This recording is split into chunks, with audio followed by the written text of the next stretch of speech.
Hi Australia.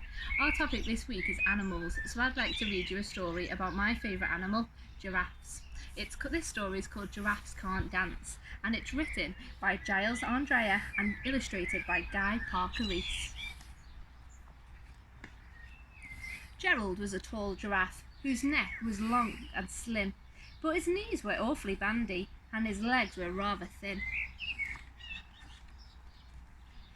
He was very good at standing still and munching shoots off trees, but when he tried to run around, he buckled at the knees. Now every year in Africa they hold the jungle dance, where every single animal turns up to skip and prance. And this year when the day arrived, poor Gerald felt so sad, because when it came to dancing, he was really very bad. The warthog started waltzing, and the rhinos rocked and rolled. The lions danced a tango, which was elegant and bold. The chimps all did a cha-cha with a very Latin feel, and 8 baboons then teamed up for a splendid Scottish reel. Gerald swallowed bravely, and he walked towards the floor, but the lions saw him coming, and they soon began to roar. "Hey, look at clumsy Gerald!" the animals all laughed. "Giraffes can't dance, you silly fool! Oh, Gerald, don't be daft!" Gerald simply froze up. He was rooted to the spot. "They're right," he thought. "I'm useless. Oh, I feel like such a clot." So he crept off from the dance floor and he started walking home. He'd never felt so sad before, so sad and so alone. Then he found a little clearing, and he looked up at the sky.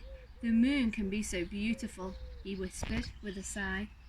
"Excuse me," croaked a cricket who'd seen Gerald earlier on, "but sometimes when you're different, you just need a different song.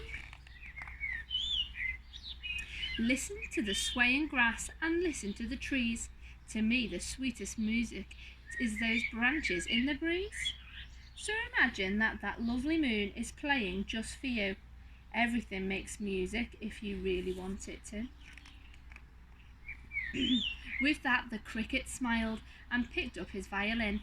Then Gerald felt his body do the most amazing thing. His hooves had started shuffling, making circles on the ground. His neck was just gently swaying and his tail was swishing round. He threw his arms out sideways and he swung through everywhere, and then he did a backward somersault and leapt up in the air. Gerald felt so wonderful. His mouth was open wide. "I'm dancing, yes, I'm dancing, Gerald cried. Then one by one each animal who'd been there at the dance arrived when Gerald boogied on and watched him quite entranced. They shouted, "It's a miracle! We must be in a dream. Gerald's the best dancer that we have ever seen." "How is it you can dance like that? Please, Gerald, tell us how." But Gerald simply twizzled round and finished with a bow. Then he raised his head and looked up at the moon and stars above. "We all can dance," he said, "when we find music that we love."